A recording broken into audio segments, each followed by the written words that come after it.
Sujathan, BJP അപ്രതീക്ഷിതമായി കേരളത്തിൽ പ്രസിഡൻ്റായിട്ടൊരു വിശ്വപൗരനെ ഇറക്കിയിരിക്കുന്നു. കോൺഗ്രസ്സിലാണ് ഈ വിശ്വപൗരൻ ഉണ്ടായിരുന്നത്. അങ്ങനെ വന്നതുകൊണ്ടാണോ എന്നറിഞ്ഞുകൂടാ, VD സതീശൻ്റെ പ്രതികരണം വളരെ നെഗറ്റീവായിരുന്നു. അപ്പോൾ രണ്ട് മുന്നണികൾക്കും ഇത് വല്ലാത്ത അസ്വസ്ഥത ഈ രാജീവ് ചന്ദ്രശേഖറിൻ്റെ രംഗപ്രവേശം ഉണ്ടാക്കിയിരിക്കുന്നു എന്നുള്ളത് വ്യക്തമാണ്. അപ്പോൾ രാജീവ് ചന്ദ്രശേഖറിനെ കൊണ്ട് RSS അല്ലെങ്കിൽ BJP എന്താണ് ഉദ്ദേശിക്കുന്നത്? എനിക്ക് ഇത് പെട്ടെന്ന് തോന്നിയത്, നമ്മുടെ നേതൃസങ്കല്പങ്ങളൊക്കെ ലോകാസകലം മാറിക്കൊണ്ടിരിക്കുകയാണ്. കോർപ്പറേറ്റ് വേൾഡിൽ നിന്ന് ലീഡർഷിപ്പ്, മാതൃകാ പുരുഷന്മാർ വരുന്ന കാലം ആണിത്. ഇപ്പോൾ പണ്ടൊക്കെ നമുക്ക് രാഷ്ട്രീയ നേതാക്കൾ, മഹാത്മാഗാന്ധിയൊക്കെ രാഷ്ട്രീയത്തിൽ വന്നപ്പോൾ അതിന് ഒരുപാട് ആരാധകർ ഉണ്ടായി. ഗാന്ധിജിയുടെ പ്രണേതാക്കളും ഫോളോവേഴ്സുമായിട്ട് ധാരാളം പേർ വന്നു.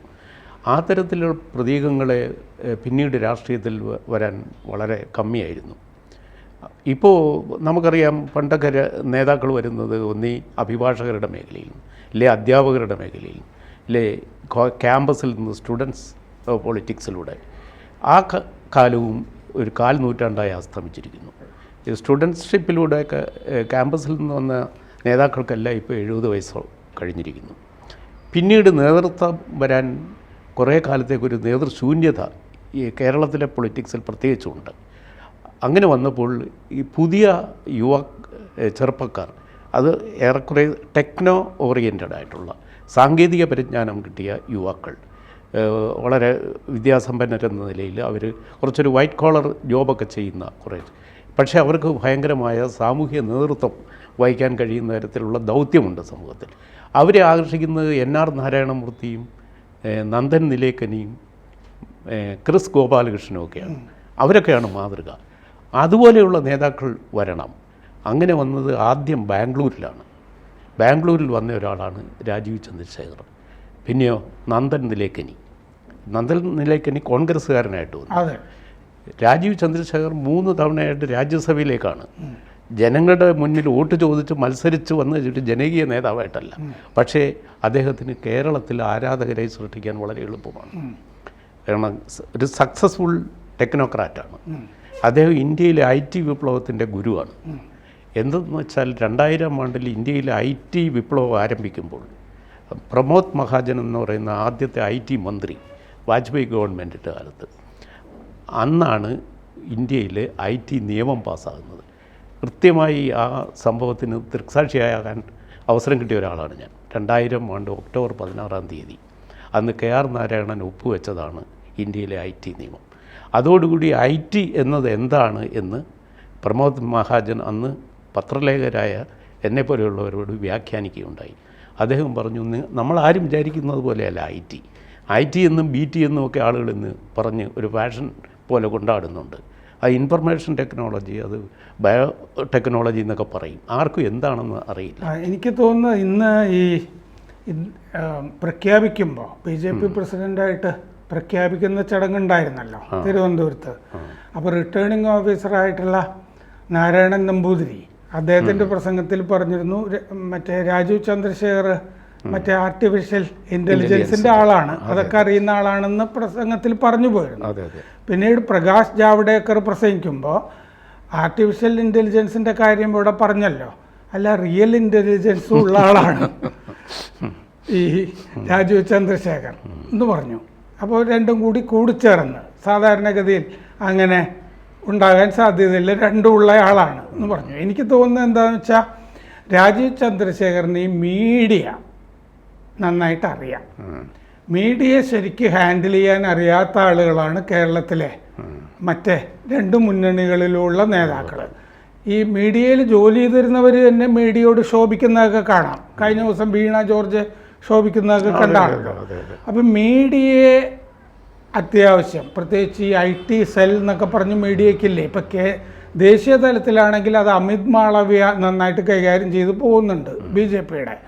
ഇവിടെയൊക്കെ അത് നന്നായിട്ട് റീസ്ട്രക്ചർ ചെയ്യേണ്ടതുണ്ട്. പാർട്ടി തന്നെ ഈ പഴയ ഈ മോഡിൽ നിന്ന് മാറി മൊത്തത്തിലൊന്ന് ഒരു പുനരുദ്ധരിക്കേണ്ട ആവശ്യമുണ്ട്. കാരണം 20% വോട്ടിൻ്റെ അടുത്ത് വന്നു കഴിഞ്ഞല്ലോ പാർട്ടി. ഇനി ഒരു 5% സോഷ്യൽ എഞ്ചിനീയറിംഗ് ആണ് പാർട്ടിയിൽ നടപ്പാക്കാനുള്ളത്. അപ്പോൾ അതിന് മീഡിയ ഉപയോഗിക്കുക. പിന്നെ ഈ പറഞ്ഞ ഈ UDFിലും LDFിലും വിശ്വാസം നഷ്ടപ്പെട്ടു കഴിഞ്ഞ യുവതലമുറയാണല്ലോ ഉള്ളത്. ഇങ്ങനെയൊന്നും അല്ല ഇത് വേണ്ടത് എന്ന് ഈ കുട്ടികളൊക്കെ പറയാറുണ്ടല്ലോ.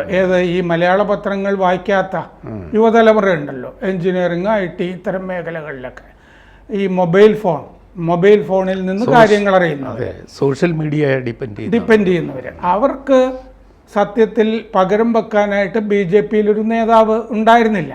അവരുടെ ഒരു മാതൃകയായിട്ട് ആ സ്ഥലത്തേക്കും രാജീവ് ചന്ദ്രശേഖർ ഫിറ്റാണ് എന്ന് തോന്നുന്നു. ഫിറ്റാണെന്ന് മാത്രമല്ല, അദ്ദേഹത്തിന് അവിടെ പുതിയ ചില ഇന്നൊവേഷൻസ് കൊണ്ടുവരാനും പറ്റും. ഈ മീഡിയയെ എഫക്റ്റീവായിട്ട് ഉപയോഗിക്കുവാനുള്ള ബ്രെയിൻ, അത് നാച്ചുറൽ ആൻഡ് ആർട്ടിഫിഷ്യൽ ബ്രെയിൻ അദ്ദേഹത്തിനുണ്ട്. ആ തരത്തിൽ നാളത്തെ രാഷ്ട്രീയ കുതുകികളായ യുവാക്കൾക്ക് ഒരു മാതൃകാ മനുഷ്യനായിട്ടാണ് ഇദ്ദേഹം അവതരിക്കുന്നത്. ഇദ്ദേഹത്തിന് ഒരുപക്ഷെ നമ്മുടെ സാമ്പ്രദായിക രാഷ്ട്രീയക്കാരെ പോലെ വേദിയിൽ നിന്ന് ഘോരം ധീരം പ്രസംഗിക്കാൻ കഴിഞ്ഞെന്ന് വരില്ല. അങ്ങനെയുള്ള ഒരു ശീലമല്ല. അങ്ങനെയുള്ള പ്രസംഗ തൊഴിലാളികളുടെ കാലം കഴിഞ്ഞു. അത് കഴിഞ്ഞു. ആ 1.5 മണിക്കൂർ ഇന്ദിരാഗാന്ധി വരുന്നത് വരെ 1.5 മണിക്കൂർ TH മുസ്തഫ പ്രസംഗിക്കും കാലമല്ലേ. അത് പീതാംബരക്കുറിപ്പോടെ അസ്തമിച്ചു. ഇനിയിപ്പോൾ ട്രംപിൻ്റെ അമേരിക്കയിൽ ട്രംപ് ഒരു സക്സസ്ഫുൾ വ്യവസായിയാണ്. അദ്ദേഹം ഹോട്ടൽ വ്യവസായം. ട്രംപിൻ്റെ ഇതിൽ വേറെ ഒരു വ്യത്യാസം കൂടി വന്നു. ട്രംപ് ഇനിയുള്ള കാലം ഇതാണെന്ന് അറിഞ്ഞിട്ട് ഇലോൺ മസ്കിനെ കൂടെ കൂട്ടി.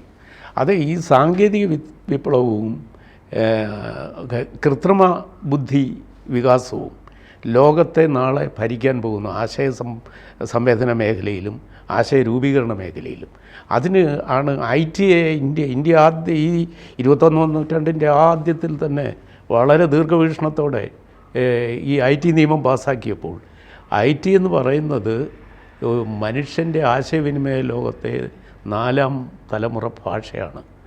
IT എന്ന് പറയുന്നത് എന്തെങ്കിലും ടെക്നിക്കലായിട്ടുള്ളൊരു കാര്യമല്ല. അത് നമ്മുടെ ഒരു കമ്മ്യൂണിക്കേഷൻ എയ്ഡാണ്. എങ്ങനെയെന്ന് വെച്ചാൽ മനുഷ്യർ ആരംഭകാലത്ത് ആംഗ്യ ഭാഷയിലൂടെയും പിന്നെ വായ്മൊഴിയിലൂടെയും വരമൊഴിയിലൂടെയും ലിഖിത ഭാഷയിലൂടെയും സംസാരിച്ച ആശയവിനിമയം നടത്തിക്കൊണ്ടിരുന്ന മനുഷ്യർക്ക് കിട്ടിയ 4ാം ജനറേഷൻ ലാംഗ്വേജാണ് ഇൻഫർമേഷൻ ടെക്നോളജി. അല്ലാതെ അത് എന്തെങ്കിലും മെഷീൻ്റെ ഒരു കസർത്തല്ല. That is actually a universal language of human communication. ആ മേഖലയിൽ ഒരു നമ്പർ 1 ഇന്ത്യയിൽ പ്രവർത്തിക്കുന്ന ഒരാളാണ്. അദ്ദേഹത്തെ ഒരു രാഷ്ട്രീയ പാർട്ടിയുടെ നേതൃത്വത്തിൽ വരുമ്പോൾ അദ്ദേഹത്തിൻ്റെ കാഴ്ചപ്പാടും പ്രവർത്തനവും ഒക്കെ തികച്ചും വ്യത്യസ്തമായി. അതെ, അത് പ്രൊഫഷണൽ ആവും പാർട്ടി. ഇനി പാർട്ടി പ്രൊഫഷണൽ ആകണം എന്ന് മോദി ആഗ്രഹിക്കുന്നുമുണ്ട്. അതിൻ്റെ കൂടെ നമ്മുടെ സനാതനധർമ്മം കൂടി വേണമെന്ന് മോദി ആഗ്രഹിക്കും. കാരണം അദ്ദേഹം തിരഞ്ഞെടുത്ത വേറൊരാൾ നോക്കുക, ജയശങ്കർ, മറ്റേ വിദേശകാര്യമന്ത്രി അല്ലേ. ഇത്രയും ബോൾഡായ ഒരു വിദേശകാര്യമന്ത്രി ഇന്ത്യയിൽ ഉണ്ടായിട്ടുണ്ടെന്ന് തോന്നുന്നില്ല. കാരണം അദ്ദേഹം വിദേശകാര്യം തന്നെയാണ് കൈകാര്യം ചെയ്യുന്നത്.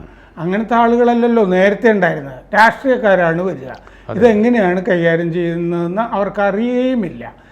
അപ്പോൾ രാജീവ് ചന്ദ്രശേഖറിനെ 2015 ജൂലൈയിലോ മറ്റോ മോദി വിളിച്ചപ്പോൾ തന്നെ ബാക്കി കാര്യങ്ങളൊക്കെ പറഞ്ഞിട്ട് ഇനി മുതൽ മുണ്ടുടുക്കുന്നത് നന്നായിരിക്കും എന്ന് പറഞ്ഞതായിട്ട് രാജീവ് ചന്ദ്രശേഖർ ഓർക്കുന്നുണ്ട്. അപ്പോൾ പ്രവർത്തിക്കുമ്പോൾ മറ്റുള്ളവരുടെ IT-യും യുവാക്കളും കാര്യങ്ങളൊക്കെ ശരി, മറ്റുള്ളവരുടെ കൂടെയാണല്ലോ നിൽക്കുന്നത്, സാധാരണക്കാരുടെയും കൂടെ. അപ്പോൾ അതിന് ആ ഐഡൻറ്റിഫിക്കേഷനും കൃത്യമായിരിക്കും. അദ്ദേഹത്തിന് താതാത്മ്യം പ്രാപിക്കാൻ ഒരു പ്രയാസമില്ല. മുണ്ടേ കൊടുത്തിട്ടുള്ളൂ. അല്ല, നമ്മളിവിടെ താരതമ്യപ്പെടുത്തേണ്ടത് ഇത് MV ഗോവിന്ദൻ, K സുധാകരൻ, ഇവർ രണ്ടുമാണല്ലോ അപ്പുറവും ഇപ്പുറവും നിൽക്കുന്ന പ്രമുഖ രാഷ്ട്രീയ പാർട്ടികളുടെ നേതാക്കൾ. ഇവരുടെ നടുവിലാണ് രാജീവ് ചന്ദ്രശേഖർ നിൽക്കുന്നത്. എന്തായാലും VD സതീശനും പിണറായി വിശ്വത്തിനും തീരെ പിടിച്ചിട്ടില്ല. അവരുടെ രണ്ടുപേരും പ്രതികരണം വന്നു അമ്പരന്നിരിക്കുന്നു. ഞാൻ VD സതീശൻ്റെ ഫേസ് കൃത്യമായി വാച്ച് ചെയ്തു. അമ്പരന്ന് പോയി. കാരണം ഈ ഒരു ഡിബേറ്റിൽ വന്നാൽ രാജീവ് ചന്ദ്രശേഖരൻ ഉന്നയിക്കുന്ന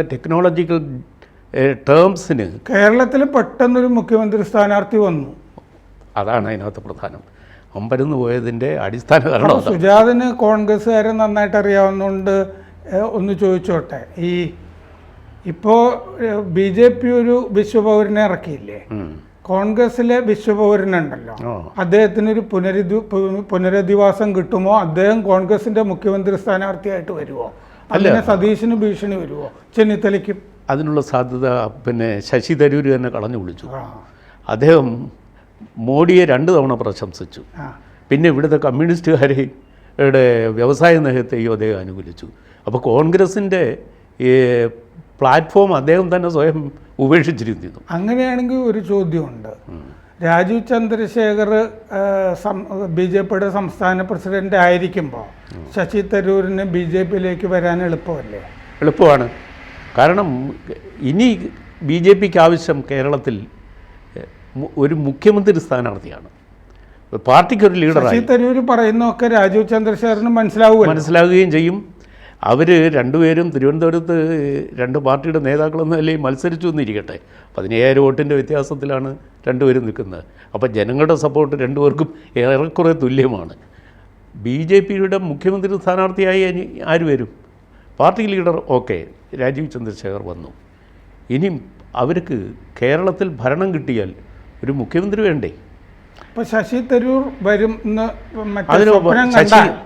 ശശി തരൂരിനൊരു ഇടമുണ്ട് കേരളം. അങ്ങനെയാണെങ്കിൽ ഇനി രാജീവ് ചന്ദ്രശേഖറിൻ്റെ കാലത്ത് ഈ അകന്നു നിന്നിരുന്ന കുറേ വിഭാഗങ്ങളുമൊക്കെ BJPയിൽ കൂടുതലായിട്ട് വരാൻ സാധ്യതയുണ്ട്. BJP സ്റ്റേറ്റ് ലീഡർഷിപ്പ് പ്രൊഫഷണലാകുന്നതോടുകൂടി ഇന്ന് നിഷ്പക്ഷമതികളായി ഭാവിക്കുന്നവർ എല്ലാ ഇലക്ഷനിലും ഒരു 10% വോട്ട് കേരളത്തിൽ സ്വിങ്ങിങ് ആണ്, അങ്ങോട്ടും ഇങ്ങോട്ടും ഇടതിനും വലതിനും പോയിക്കൊണ്ടിരുന്നതാണ്.